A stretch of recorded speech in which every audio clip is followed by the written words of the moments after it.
इस वक्त अगरचे मौसम सरमा मुकम्मल तौर पर शुरू नहीं हुआ, इसकी शुरुआत है, लेकिन इसके बावजूद यहाँ पर समंदर बहुत ज़्यादा पुरसुकून है। समंदर के किनारे जहाँ पहाड़ हो, पानी उसको काट कर रख देता है। पानी उतरने के बाद ही यह नज़ारे देखे जा सकते हैं।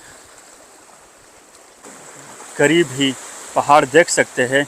यहाँ पत्थरों पर जो काले निशानात नज़र आ रहे हैं, जून जुलाई में पानी यहाँ तक बुलंद होता है और लहरें ऊपर तक लगती है। जब आप उस मौसम में आएंगे जब समंदर अपने जोश पर हो, ना तो आप यहाँ नीचे उतर सकेंगे और ना ही ये नज़ारे देख सकेंगे।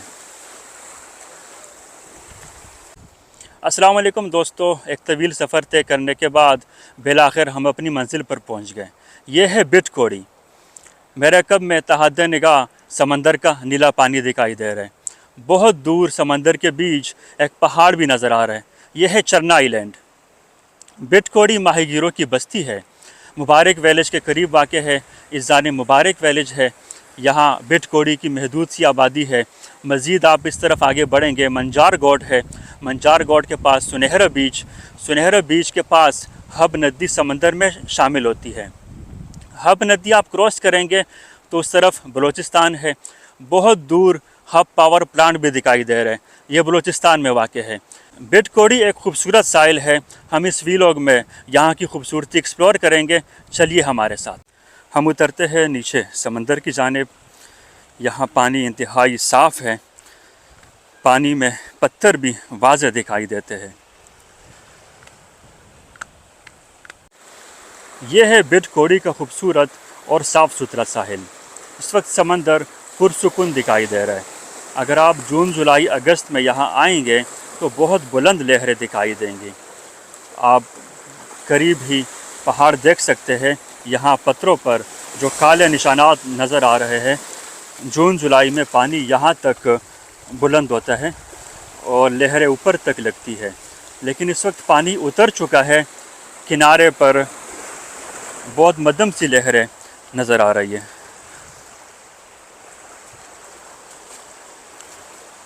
अगर आप मौसम गर्मा में यहाँ आएंगे तो पहाड़ पर ऊपर से पानी का नज़ारा तो कर सकते हैं, लेकिन पहाड़ से नीचे नहीं उतर सकते। हम मज़ीद आगे बढ़ते हैं ताकि आगे नज़ारे भी देख सके और आपको दिखा सके।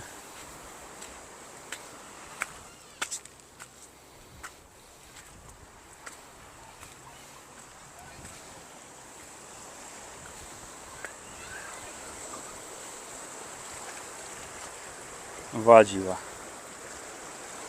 चूँकि इस साहिल पर पहाड़ी टीले है, पत्थर है, यही वजह है कि यहाँ पानी भी साफ़ दिखाई दे रहा है।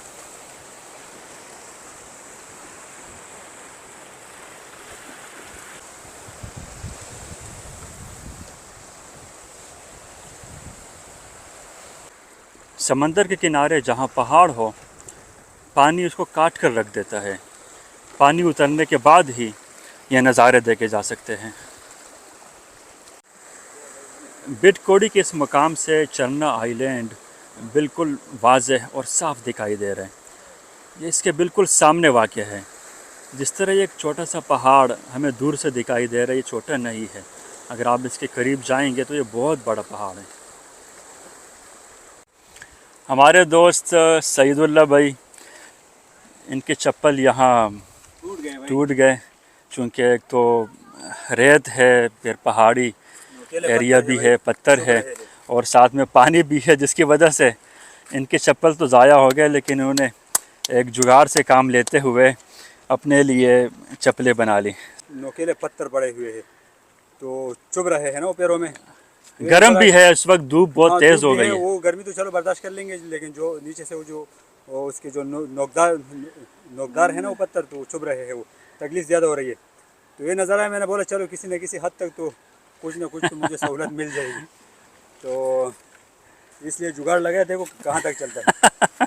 चले, ये भी अच्छा है। वैसे एक बात तो है कि यहाँ जब आए चप्पल कम से कम मजबूत होनी चाहिए।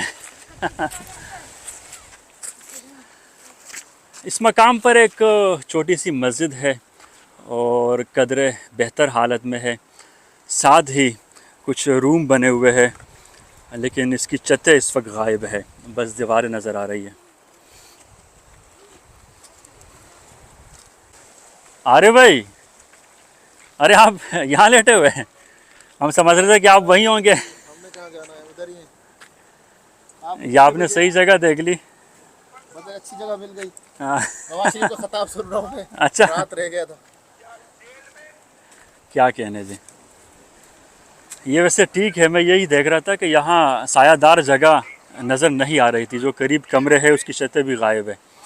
लेकिन माहीगीरों ने एक शेड यहाँ तामीर किया है, ये इनके जाल भी यहाँ मौजूद है जो शिकार के लिए इस्तेमाल करते हैं। एक झोंपड़ी है जिसमें बैठने की एक मुनासिब सी जगह हमें मिल गई ताकि हम कुछ देर यहाँ आराम कर सकें। हम सुबह यहाँ आए थे, उस वक्त धूप हल्की हल्की थी, लेकिन अब धूप बहुत तेज़ हो गई और सईदुल्लाह भाई चप्पल भी टूट गए जिसकी वजह से परेशानी हुई, लेकिन इनको यहाँ कुछ चप्पल एक्स्ट्रा मिल गए और अब हम आगे की जानिब सफ़र हमने जारी रखा है। यहाँ पहाड़ है, पत्थर है, ज़मीन बहुत ज़्यादा पथरीली है, नोकीली है। ये पहाड़ देखे ये भी अच्छे खासे ऊंचाई पर है और दूसरी तरफ जो समंदर का पानी है ये भी यहाँ बहुत ज़्यादा गहराई में है। आरे भाई, आप क्या कहते हैं? अरे भाई, बस आज नींद से उठ के जैसे ही निकले हैं सुबह सवेरे। कहते हैं ना लोग, सुबह सवेरे जो बंदा निकलता है तो रोज़गार की तलाश में, लेकिन हम पिकनिक की तलाश में निकले। अच्छा स्पॉट हमने डिस्कवर किया, बड़ी ज़बरदस्त जगह थी, बड़ा मज़ा आया। मुश्किल थी रास्ते थोड़े चढ़ने में, लेकिन बड़ा मज़ा आया। सईदुल्लाह भाई, आपको ज़हमत भी उठानी पड़ी, परेशानी हुई, तकलीफ़ आपको पहुंची, आपके चप्पल यहाँ टूटे, लेकिन लुत्फ़ आया कि नहीं? यार एक लिहाज से तो तकलीफ़ भी पहुंची, लेकिन ये कि एक नया एक तजुर्बा भी हो गया भाई कि इस सूरत हाल में ना फिर आप इससे कैसे निपटते हैं। तो एक लिहाज से अच्छा भी लगा, और ये कि जो अल्लाह की एक नेमतों का एक बंदे को एहसास नहीं होता है तो उसका एक एहसास भी हो गया। बाकी बहुत ज़बरदस्त है, को खूबसूरत जगह है, लेकिन थोड़ी सी सहूलियात की कमी है। तो अगर जो गवर्नमेंट चाहे तो यहाँ के जो मकामी लोग हैं उनको कुछ ट्रेनिंग वगैरह दे करके यहाँ पर कुछ हट्स वगैरह बनाए, कुछ एक आध रेस्टोरेंट भी हो जाए तो ये जगह बहुत खूबसूरत जगह है। और यहाँ पर सयाह वैसे भी आते हैं, लेकिन उनकी जो तादाद है ना वो बढ़ सकती है। यहाँ एक झोंपड़ी हमें नज़र आई है, अंदर देखते हैं यहाँ कौन है। अस्सलाम वालेकुम। यहाँ बुज़ुर्ग बैठे हैं। क्या नाम है जी आपका? अच्छा, ये कोई दरबार टाइप का नज़र आ रहा है। एक तस्वीर भी लगी हुई है, पानी की बोतलें रखी है, बुज़ुर्ग है। हाँ हाँ,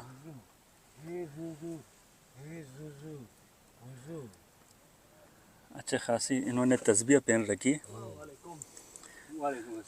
सिगरेट भी इतने सारे पी लिए। ये किसी जानिब इशारा कर रहे हैं, वल्लाहु आलम यहाँ क्या है। लेकिन करीब में यहाँ पर कब्र नज़र आई है।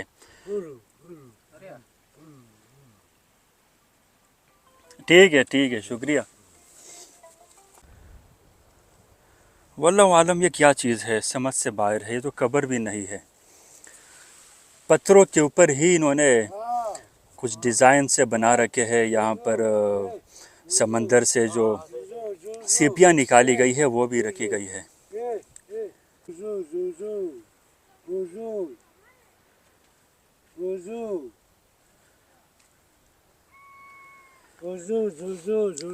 ये क्या है? अरे भाई, ये क्या है, कुछ समझ आ रहा है? ये कब्र भी नहीं है, कब्र तो नहीं है ना? कब्र है, कब्र फिर क्या है? पुर। वल्लाहु आलम इन्होंने क्यों इस तरह सजा रखे हैं। यहाँ पर भी बड़े खूबसूरत पत्थर हैं।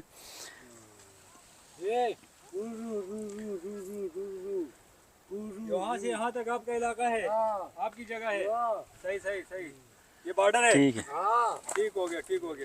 ठीक है। वैसे समझ से बाहर है, देखे हर जगह आपको निशान नज़र आ रहे हैं। मैं समझ रहा था कि यहाँ कोई कब्रिस्तान टाइप की कुछ चीज़ है, लेकिन ये कब्रें नहीं है।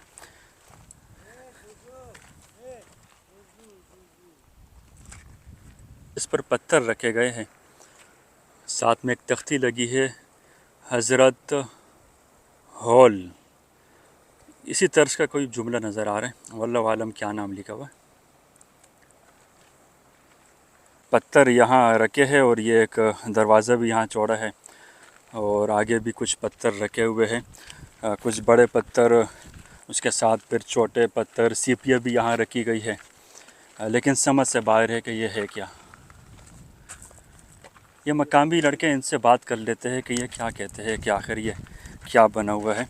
हमें एक मकामी लड़का यहाँ से गुज़रता हुआ दिखाई दे रहे। अस्सलाम वालेकुम। बुज़ुर्ग वहाँ बैठे हुए हैं और कुछ पत्थर यहाँ मुख्तलिफ़ अतराफ़ में दिखाई दे रहे। ये क्या है? ये उसका दिमाग जाने ना, वो अपने दिमाग में नहीं जाने क्या क्या लेके घूम रहे हैं। नहीं तो मकामी तौर पर कुछ तो होगा ना कि आखिर उन्होंने इतनी मेहनत की है, वहाँ एक झोंपड़ी में बैठे हुए हैं और आसपास यहाँ पत्थर मुख्तलिफ़ तरह के, इन्होंने सीपियाँ भी रखी है, पत्थर भी रखे हैं। अच्छा, उसकी बोली भी हमें समझ नहीं आई कि वो क्या कह रहे हैं। क्योंकि उसे वो क्या बोलते हैं, कुआं मार के, लकुआ नहीं है। लकवा, हाँ, अच्छा क्या बोलते हैं, आदि अच्छा, यानी साइड वो से- ठीक है, यानी उसकी बोली समझ नहीं आती, फिर सही है। अच्छा, आपको भी नहीं मालूम कि ये क्या है? नहीं, ये ऐसे बोलता है कि यहाँ पे सैयद आया था, अच्छा वहाँ पे कोई दूसरा शख्स आया था, इसलिए उसने इसे जमा करके रखा था। अच्छा, हाँ, यानी अकीदत के हवाले से कोई जगह उन्होंने बना रखी है जहाँ पर मुख्तलिफ़ अतराफ़ में पत्थर भी नज़र आ रहे हैं और बुज़ुर्ग भी यहाँ बैठे हैं, लेकिन हमें मुकम्मल मालूमात फ़िलहाल नहीं मिल सकी। हमने वापसी का सफ़र शुरू कर लिया है। जिस पहाड़ी टीले से हम नीचे उतरे थे समंदर की तरफ, अब वापस हम उसी जानिब बढ़ रहे हैं।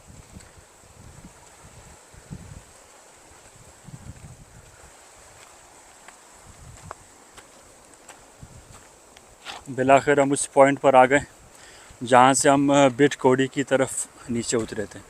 ये बहुत दूर बिट कोड़ी है, चरना आइलैंड, और इस जानिब है मुबारक विलेज। माहीगीरों की कदीम बस्ती मुबारक विलेज एक ऐसे मुकाम पर वाक़ है जिसके दोनों अतराफ पहाड़ है, यानी ये एक वादीनुमा मुकाम है और तीसरी तरफ समंदर है। यहाँ शहरी भी महदूद तादाद में सयाहत की गरज से आते हैं और मछली के शिकार के शौकीन अफराद भी कांटे के ज़रिए इस मकाम पर मछली का शिकार खेलते हैं। ये शिकार के लिए एक बेहतरीन फ़िशिंग स्पॉट है।